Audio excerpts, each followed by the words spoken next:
Welcome to the inaugural episode of Marketers Talking Marketing. I'm joined today with Pavel Konoplenko, who's a special guest for two reasons. One is we're going to talk about AI and AI's impact on marketing in 2023. And Pavel was like the first person to come to mind to speak about that. But Pavel and I actually have quite a history together. Back in the early 2010s, I moved in with a random guy I met on Twitter in a marketing chat. I'm from a small town in the Midwest. My grandparents were dying and thought that I was going to get murdered because the internet is stranger danger. But Pavel and I lived together. We worked together. We did campaigns together. We actually launched I think it was a daily podcast for months. Monday through Friday. Yeah. That was, was it 2013? 2014? I think it was early 2015. 2014. Yeah, so we did a daily podcast. We covered, 3 news topics. We hit it hard, you know. Yeah, we had like a few sections for a rant of the day. Oh, yeah. That was, we were podcasting before it was, I think, a popular thing. We're OG, you know. The innovators. Yeah, we're in it. I remember, though, some of the topics we talked about are things that I think are still relevant in the news today, like unbundling the blue, unbundling Facebook, which ended up not happening. But yeah, so Pavel, thank you so much for joining for the first episode. Why don't you tell the listeners at home a little bit about you? So thank you for having me, by the way. And yeah, it was exciting to have, because when we met, Twitter was still like a new thing. So it was the marketing chats and like all of that was like an exciting time, I felt, in the social space. It was the place to be. It really was. And it was, when people talk about Twitter right now, it's like the town square. Like it was the town square back then. I feel like it was like genuinely that. So yeah, lots of marketing adventures that we've had. So for me, I've, I guess, long story short, I've been doing marketing for the last 10 years now. I worked in an agency, started my own agency in New York called Spoiled Media. We built out a media property called Spoiled NYC, where we leveraged some of the learnings in marketing and engagement and community building to build out the food and culture guide of New York, Spoiled NYC, where we had a chance to work with over 100 different B2C clients who were looking to reach this like audience, this idea of like spoiled New York. And when we launched in 2015, like this was when Uber and Seamless and Tinder were starting to get big. So it really highlighted this idea of spoiling people, like the internet and the accessibilities, the smartphones, all of it coming together in the real world of how we can spoil ourselves. We can get a ride from our phone, we could get food delivered, and that was like a very exciting time, like 2015. I remember when Uber first dropped, taking an Uber to an event, or like if a company sent an Uber to get you, that was like, yeah, you're not on the subway, you're not on a train, like you're not taking a cab. Yeah, they're like, you're in an Uber. You're in an Uber. Yeah, you regret the next day when you're like, oh man, I got drunk and Ubered home. It was so expensive. And it was like a very walkable or trainable distance. And you're like, oh no, it's. I think we had one friend who Ubered like 2 blocks. I think I was that one friend. So I just remember. I think that was me. We were sitting. I think it was like you and I and like Papacello and Carl and like a few other people sitting talking, and someone was like, "Oh man, I thought it was a long ways, and then I got the Uber and realized it was like 2 blocks away." Oh shit! I think that was you. I think that was me. Yeah. Anywho, that's your introduction. That's the introduction. Uber's 2 blocks on accident. Yeah, and no regrets. And yeah, and after that, I did consulting work. And for me, I am very interested in this nexus of creative storytelling, marketing, media, and how it overlaps with the larger culture. For me, that's always just been a fascination for me to think about the value of marketing beyond just moving products and beyond just like getting transactions and thinking about how does this work within a larger ecosystem of culture and a larger ecosystem of the different businesses who are in that industry, whatever industry it may be. So for me, like the approach has always been expansive when thinking about marketing, which is why like even like this AI conversation is so interesting because it's very tool focused. It's like this whole AI conversation is very much focused about how will this one tool change everything. And, it's one tool never does fully change everything. It just interacts with all of the other existing tools, and it's a very like dynamic mix. So it's interesting to kind of see this upsurge in the conversation about AI and then, kind of seeing how it flows. So I find it really interesting because it's ChatGPT is at the center of every conversation. And I see people now posting on LinkedIn, they're posting like ChatGPT prompts. It's taken me like 3 weeks to not say open ChatGPT, OpenAI's ChatGPT, but it's everyone is like, this is this brand new thing, new shiny thing, never seen it before. But I think back to Motion, which is now a scheduling tool. When they first started, it was like an AI assistant to do. And there was, I'm forgetting, Alfred was an AI assistant, virtual assistant back in the day. And it feels like there's been all these iterations of different AI tools trying to create an output that makes our life easier. But now this is the one that everyone is like, okay, AI is here. And they're either reacting with immense fear, like we've seen with a lot of artists reacting to DALL-E and AI art. And they're like, oh my God, copywriters are going to be gone. Copywriters are going to be gone. No one's going to have a job in marketing anymore because a bot can do it all. Or they're like madly in love with it. But it does feel like ChatGPT is becoming kind of the epicenter of attention for a lot of this activity. Yeah. And I think to your point, it's the shiny new thing. So it's easy to kind of focus the entire conversation around it. And, to OpenAI's credit, this was like one of the fastest growing products. I think it hit 1 million users in like something obscene, like 6 days or something. I'm not surprised at all. I cleared my cookies for it, Pavel. Last time we had chatted, I was telling you that it like Chrome told me I had to clear my cookies to get in and I wouldn't do it. And the other day I was updating website copy and I went in and it said like, you're over capacity, whatever, clear your cookies. And I did it. I got logged out of everything. I spent like 20 minutes logging back in. I gave up my cookies for it. Like it's a big deal. That's it's like the mark of the internet commitment. Yes. Yeah. I don't think I've cleared my cookies for anything else ever. It's dedication. But a few months it was DALL-E that was part of the conversation, and before long there's going to be ChatGPT 4, and it'll continue to reiterate itself. And we've seen this in marketing history. New tool comes out, there's panic. Even when we're thinking about like the first iteration of using algorithms, like when Facebook introduced a newsfeed. Yes. We've gotten used to it. There used to be on Facebook and I think on Twitter, and Instagram, you had the option to see your feed time-based. Chronological. Chronological. Fancy word for it. Down here with the fancy chronological.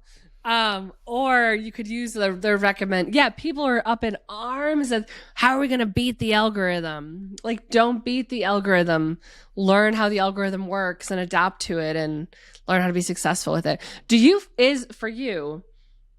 ChatGPT the one that you're most excited about, or have there been other AI embedded tools? I know you've been playing with Notion. Notion's been my favorite so far. Okay, tell me more. Yeah, so when we first chatted about ChatGPT, I was definitely excited about like the tool itself. For me, and I'm just human convenience. So for me, so I use Notion for planning, for taking notes. Like that's my go-to place, and to have the tool built right into it is so much more convenient than going to a separate tab and going somewhere else. And if it's built in right into where I'm working, I'm able to, so one of my favorite ways to use it is to just brainstorm ideas. So you can like literally, there's like an option for brainstorming ideas, give it the prompt, it'll give you 10 ideas, 10 outputs. And it's just a great way to have thought starters in the same way that you would have with bouncing ideas with a coworker, where it's, hey, give me 10 ideas, and you can use them individually as your own like prompts to see, hey, is this a good approach? Is this a good approach? How is this phrased? And yeah, like I think for me, the bigger opportunity will be for marketers to see more of these embedded tools. I think ChatGPT did a really good job of demonstrating the capability of it, the extent to how much this can help. But I think the next step is going to be the embedding of it amongst different tools, in which it becomes like a seamless part of what we're doing. And I think like just like good design, good design is invisible. I think good AI ultimately becomes invisible as well. I love that. I agree. This is going to sound creepy. As I think through saying this in my head, I say this will sound a little creepy, but when I've been using, so I'm playing with ChatGPT. I've been playing with Jasper AI also. And because right now I'm doing a lot with copy. I'm using it to help me think of copy, help make my copy better. I am not great at writing my own bio and talking about myself. So I used it to create a bio, and I tested it between the two platforms. But what I found going through is I felt like I wasn't alone, in the sense that I felt like I was actually talking to someone saying like, hey, do you think this sentence sounds good? Would you change this word? What do you think? But I don't have to interrupt someone. I don't have to interrupt their workflow. I don't have to interrupt their day and take their time. And honestly, the AI responses, even though you can kind of see them typing it out, it's quick. I'm getting paragraphs back in a couple seconds, but it felt very much like I wasn't working on this project alone. I had someone working on it with me, but that someone is artificial. It's AI, but it felt very human in the experience. What's that term? The uncanny valley. I feel like we're approaching some of this uncanny valley of... Deep fakes are uncanny valley. But I love that approach, and just thinking about creativity in that sort of way, where it's in a similar way journaling out your ideas. So let's say you're pondering a decision, you do a first draft, and then a first draft is kind of like you're just dumping all your ideas on paper, visually looking at it, and you're kind of having this like real-time conversation with yourself. And now you just have like a fancier notepad with which you're having this conversation with yourself. And I think like that part is really interesting, because you can kind of create a way that you're examining your writing further, and you're actually able to dig a little bit deeper. And even the process of asking and writing out the prompt, I don't know like the brain psychology of it, but I feel like it activates a different part of your thinking to think about giving the prompt. You're thinking about what output do I want? A lot of times we approach like writing projects or bios or website copy. It's just like, oh, I need new copy. But when you're sitting and thinking of the writing prompt, you're forced to think about what is it that I want. And it kind of reframes our perspective. And there's value just in that alone. It's very similar to when, I studied programming. The computer, the algorithm, whatever you're writing, the script is going to do what you tell it to do, regardless of what you want it to do. And sitting there and figuring out like, what do you actually want is 100% a challenge. Yeah. Yeah, definitely addition of value. Do you have any concerns that we're going to get to a point, I think I'm going to use LinkedIn as an example. We can write, like if I said, Pavel, write me a really cringy LinkedIn post that you commonly see from influencers, like, you know what I'm talking about. You know exactly what I'm talking about. Do you think there's opportunity that we're all going to start sounding the same because we're getting our content, or at least our proofing and editing from this algorithm, this machine that's being fed from what we're writing? Is it eventually all going to become bland and expected? So, and this is where I'm like my view on, like, we've been long writing for algorithms. Like even the idea of us knowing like what this cringy post is, it's guided by how the algorithm rewards certain content. Writing for SEO. Writing for like we as marketers have been doing this forever, writing for algorithms. And I don't necessarily view another algorithm as like an entirely new thing. We've been in the habit of writing for algorithms, and at the same time, we've been honing our ability to spot that as individuals, and there will always be opportunities for human creativity.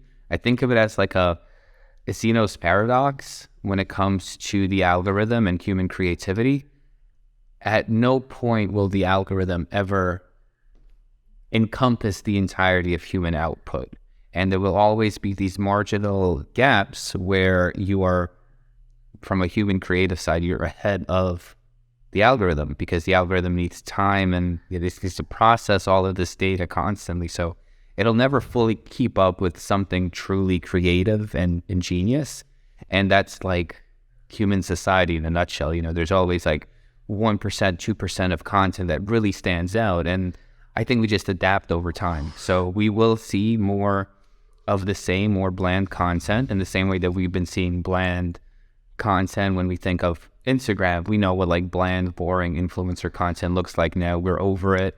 We're looking for new originality, and it's a never-ending race. So we'll see more blandness, and then we'll see more creativity. This is a bit of a sidetrack, but I've seen a rise in, there's generational differences on like TikTok and Instagram on what they consider good content. And I feel like the kids these days, the younger folks, they value organic feeling things. So the photo might just be a little bit blurry and like not really staged well, and you have like a really weird face, but that's the content that does well. Because I think they're so, I don't know if it's desensitized or sensitized to seeing things that are fabricated and seeing like that's too perfect, where Rachel Hollis grew in popularity because she had fabricated imperfection. I think we recognize that now and we feel like it's wrong.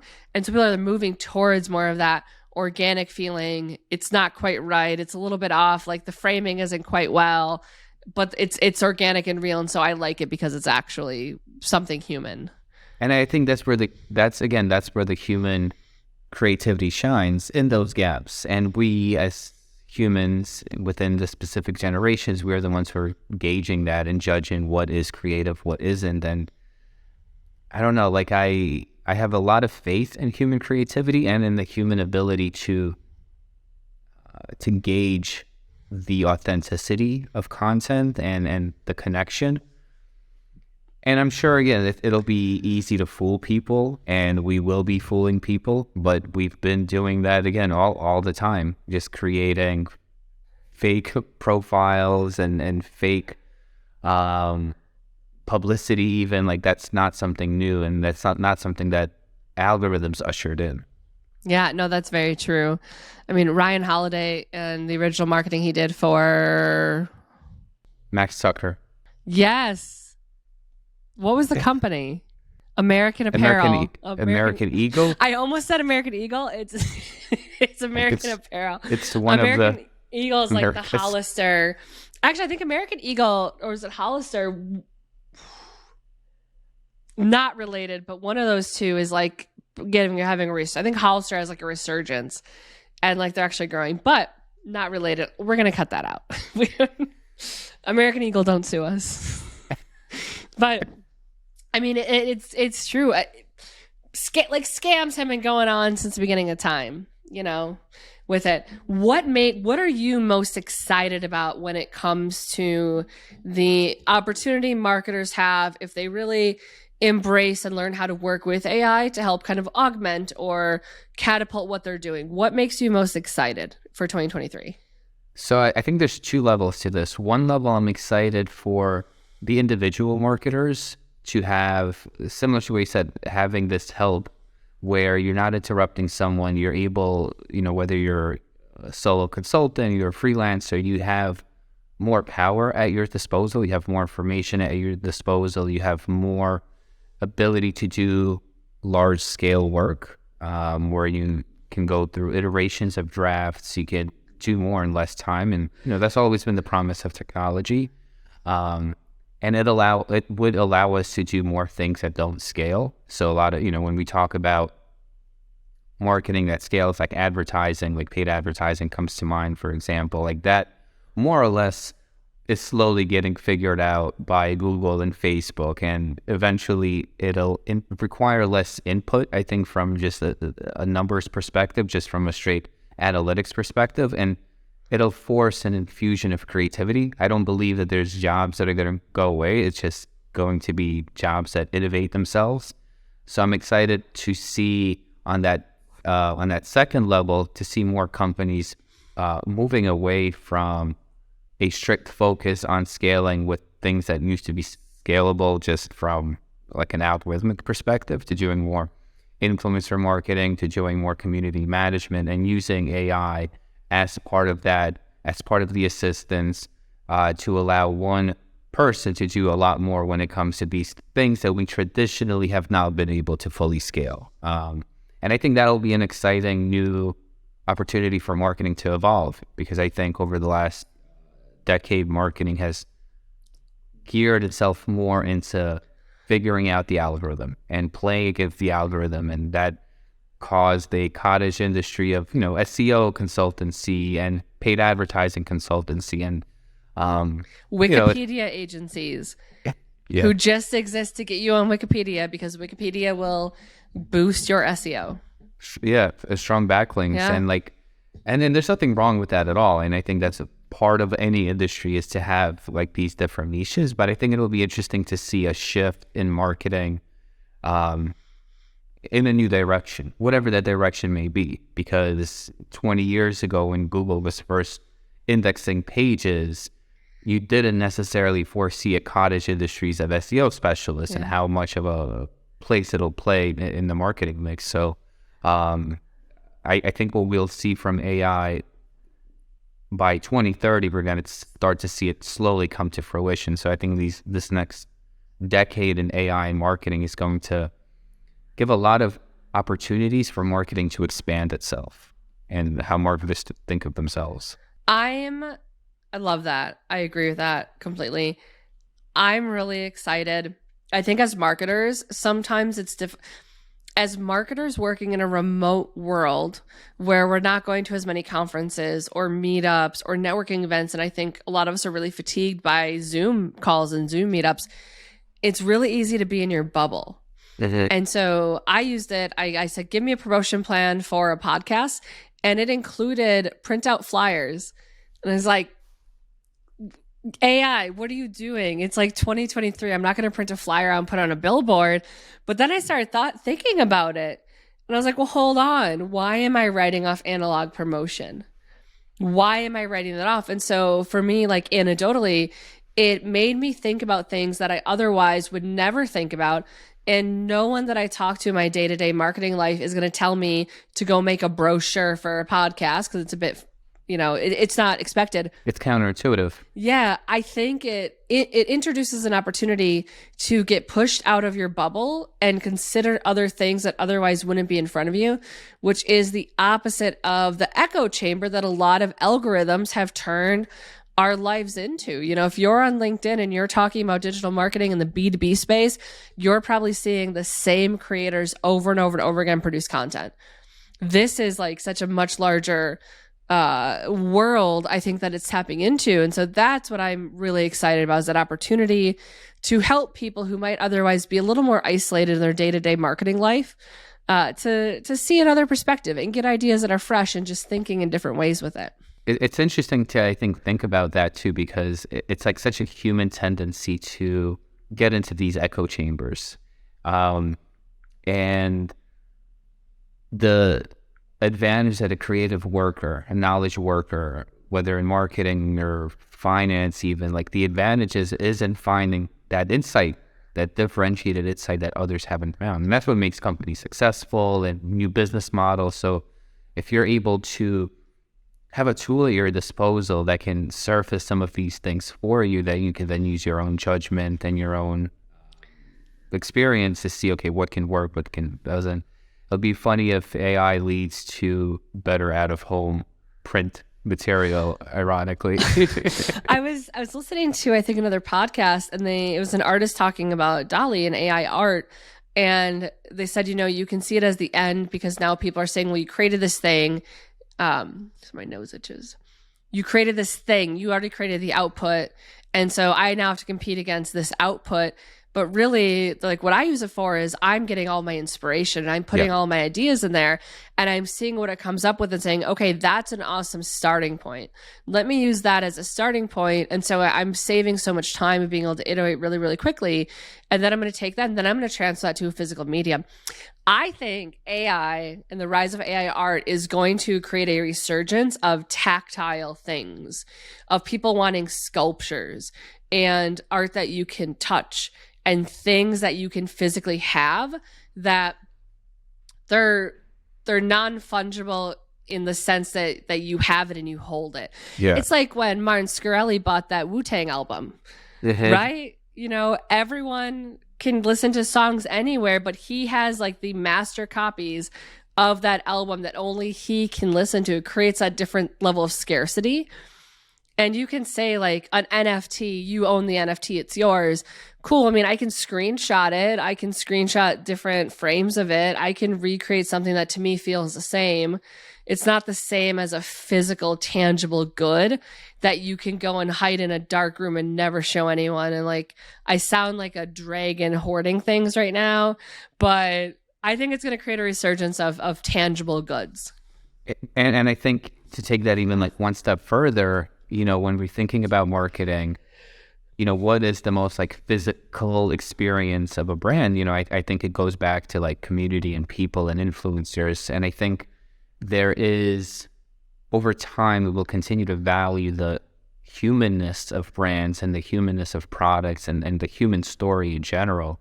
And, you know, I think like the influencer industry, you know, it's something that kind of popped up with Instagram in a way. We didn't really have an idea of what an influencer was before that. But I think AI will also help continue to level out the playing field in a way. So again, if you're like an influencer, you're a small-time photographer, now you have an extra tool that allows you to write captions that allow you to really be seen, something that necessarily isn't your point of strength.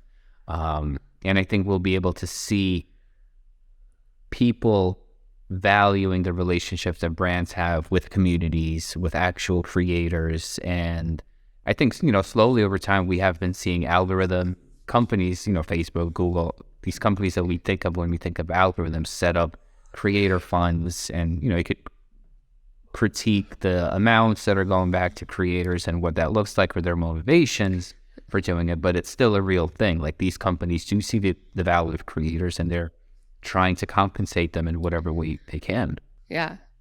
My nose is like start itching. I had there's a histamine in the air. There's a histamine in the air. What mind you? I think that AI is delivering on the AI that I've experienced with ChatGPT, because I haven't tried out a lot of different tools yet. It's, you know, it's on my list. I'll get to when I get to it. Because if you're not, I will say selfishly, if you're not in a tool I'm living in, my desire to adopt you and use you is so low. Real world example. I have a payroll tool that I brought on, and I have a time tracking tool that I've used for like 10 years.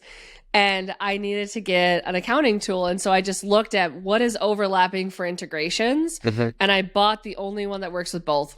I don't care. I don't care about your features. You integrate. That's all I care about. So if a tool, like you're talking about Notion and Notion AI living in the tool you're in, these other ones I'm not experiencing the tools that I'm using. So I've limited myself so far to ChatGPT and Jasper because of that. I lost my train of thought. What was I talking? Holy shit, where was I going with that? You show them integrations, maybe systems, how well things integrate together. Oh, I got it. Bam. Okay. That's the histamine. The histamine fucked me up. I love smart home tech. I'm obsessed. I am obsessed.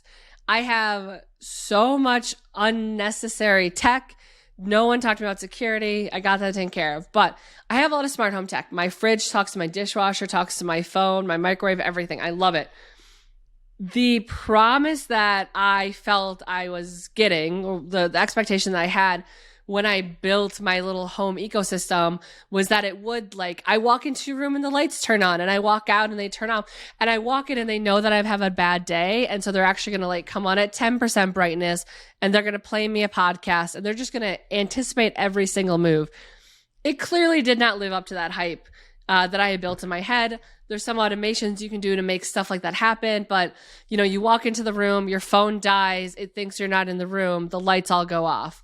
And then you have to plug your phone in to get a flashlight and to get your lights to go back on. Like, there's a lot of downfalls to it. But I feel like what I've experienced so far with ChatGPT and Jasper, the only two tools that I've used, it makes me feel like we're going to get to a point where you can have AI in that ecosystem where you come in and you're like, hey, Google, like, I had a shit day. And it goes, oh no, let me anticipate what you want. I know that when you come home and your heart rate is accelerated and you're dehydrated, that you want to go sit on the couch and watch Real Housewives and you order pizza. So let me anticipate that and let me create that kind of environment for you. I feel like everything I've experienced in the last, month or so makes me feel like we're getting closer to that world. I don't know if other people feel that way or I'm just being a little out there, but it makes me feel like excited in the same sense that I was excited the first time that I saw the iPod with cell phone capabilities. Mm-hmm. And when I got Google Home Assist for the first time I got a Pebble watch.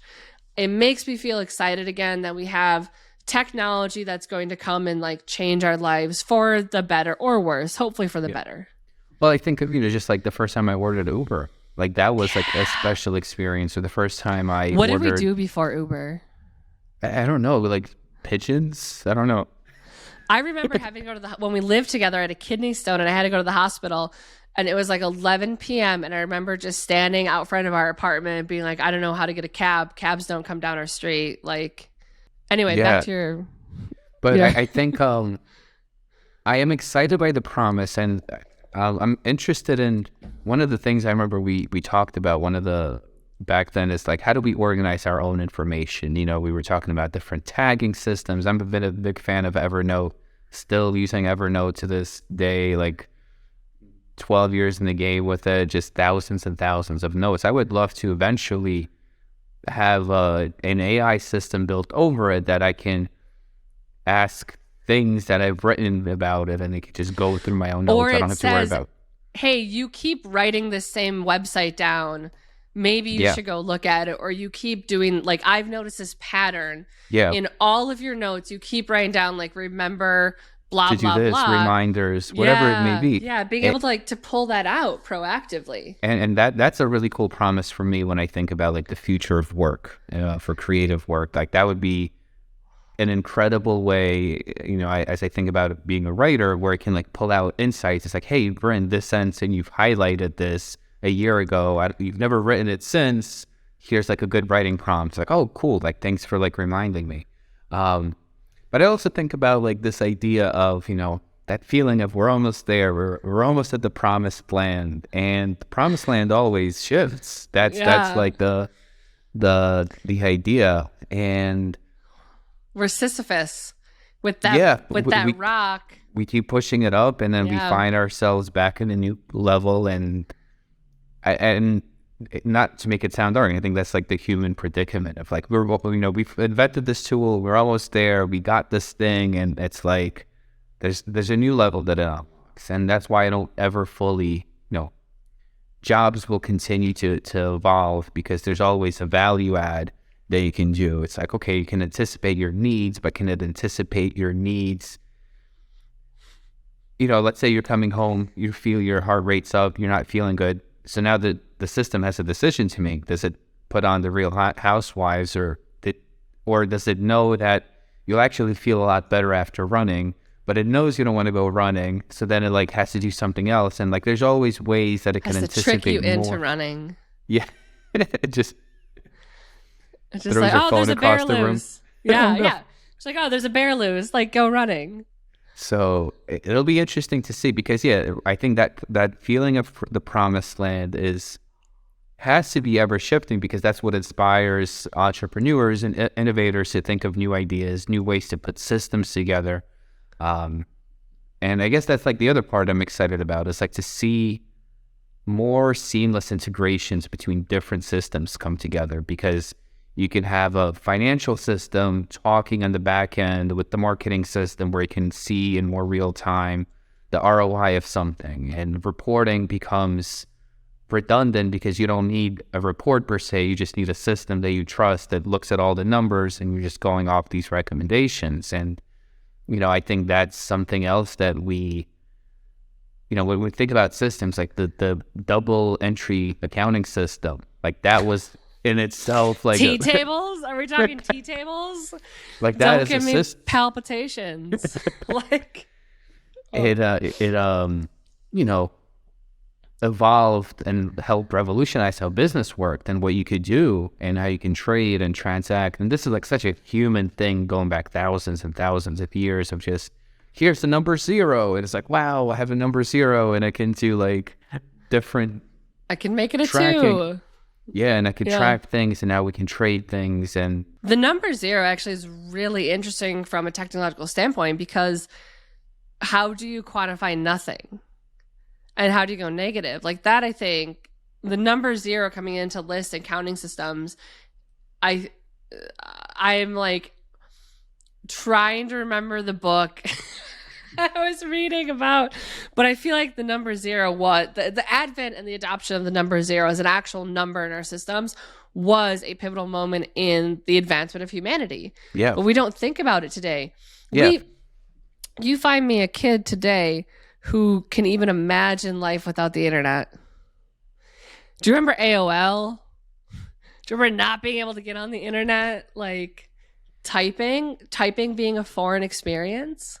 So, my sister, for context, she's 13. She asked me the other day or a few weeks ago or something that what came first, like the keyboard or the like touch screen? And in her head, it was all like the before times.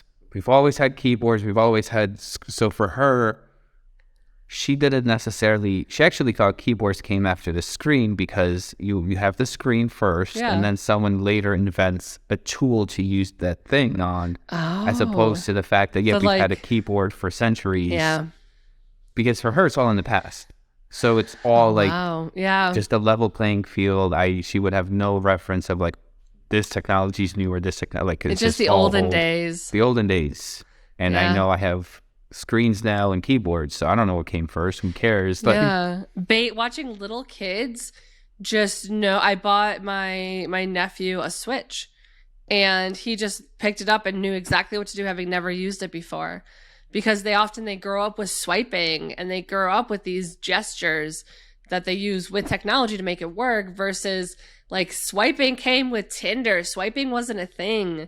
I feel like swipe gestures on phones weren't a thing for a long time, but they're native to it in a way that is makes me feel old, but also is like a bit mind-blowing to what's the next iteration of it. Because like we think AI, like we're talking about this because it's cool stuff. 10 years from now, they're gonna be like, yeah, duh, there's AI in everything. What are you talking about? It's like electricity, like at some point electricity was this tremendous new thing, and it took a while to catch into society. And then what electricity allowed for, it allowed for lights, it allowed for computers. And when electricity first started entering homes, you're not thinking about, this is eventually going to lead to Facebook. Like that was 100 years down the line, but eventually it did. Conceptualize Facebook. Related, I grew up with my grandparents, and my entire life I grew up eating really dry meat, and it would kill me. Like every Thanksgiving, you'd have to put like a ton of gravy on because everything was so dry, and everything was well done. And I was talking to a friend about that, and I was like, it's so like everything was always dry, it was overcooked, and he was like, yeah. They didn't it wasn't safe to eat it when they were growing up. It wasn't until like the 50s and the 60s that the US advanced to the point that you could have meat that wasn't fully cooked, and you didn't have to worry about germs and parasites and bacteria and all that. You always had to overcook everything because your meat was could be bad. And I was like, wow. So for them, whenever I would cook chicken, they'd be like, it's so juicy. How did you do this? It's not cooked enough. What are you doing, trying to kill us? And I'm like, it's perfectly cooked. I have a thermometer in it. Yeah. But for them, it was always such a weird thing. And technology moves at such a more advanced pace than anything else. Yeah, and I think this is just like the latest What's the iteration next of it. thing, Pavel? What's next? What can we look back on this podcast in 5 years when I'm 1,200 episodes in and be like, oh yeah, Pavel said that was coming? Oh man. No pressure. So are we talking about AI specifically? Marketing, the world. What's next? What's the thing? What's the next trend coming that we don't know about? I think augmentation and like virtual reality or AR. I think one of the things that AI will allow us to do is we had the promise of like Alexa for a long time, this idea of voice control, and the interesting idea to me about voice control and just this idea of how do we interact with information. Like screens have become our default medium of engaging with data and engaging with information and with the world around us as we see it digitally.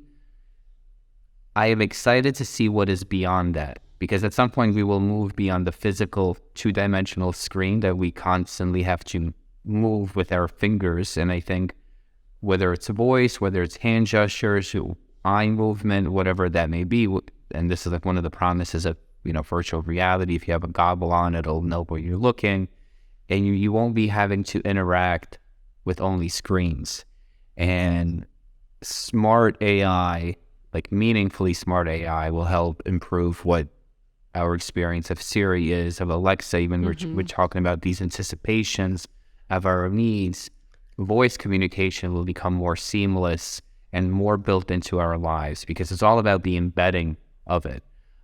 So I'm excited to see what marketing looks like when it's not tied to a physical screen that we think of as a block, because that has followed the rubric of how magazine ads were done and newspaper ads. And we just kind of put that over into the internet. And it took us like 20 years to figure out, hey, like banners aren't like the best thing for marketing. Like there's other ways that you can engage further. So I'm excited to see that. I'm excited to see when you expand the medium of communication and information, what sort of creative output can be had. And I think VR, so like when Meta changed their name, like I think it was like August of, this past year. So that was like 6 months ago. There was a whole lot of talk. It kind of died down. It will be coming. There will be some shift that happens where it'll hit some pivotal point where it goes from early adopters to kind of the next wave or the next stage on the curve of innovation, whatever it's called. So I'm curious to see that, and I'm curious how AI will play into that, because again, it makes a voice a lot more powerful as a means of engaging with information. So yeah, AI and VR coming together is going to, I think, change how we interact with information. I think Google Glass was way ahead of their time. Yeah. And Magic Leap was doing some really cool stuff too. I don't think as a society and where technology is and adoption and our comfortability with wearables, I don't think we were ready for it. But I think when that comes back for the next resurgence of it, 100%. And we'll quote this podcast. We'll clip this podcast and we'll open that next. So make sure you subscribe, like, comment, subscribe, turn on notifications so you don't miss that in Ring the bell. 2039. We'll come back. Wow, what a year. Oh my God. Well, Pavel, thank you so much for joining us. If people want to learn more about you and your thoughts, where should they go? You could follow me on Twitter, on LinkedIn, on Pavel Novel, on all the platforms, Instagram, Twitter, and LinkedIn. LinkedIn is where I share more of the marketing thoughts. So if you're interested in some deeper thoughts around the media and tools and commerce and culture, that's where I'll be. Awesome. We'll drop all the links in the show notes below. And thank you for joining us. We'll see you guys for the next episode. Dun, dun, dun. Bye. I don't have my outro figured out yet. So I'll that's it. Dun, dun, dun, dun. Pew, pew.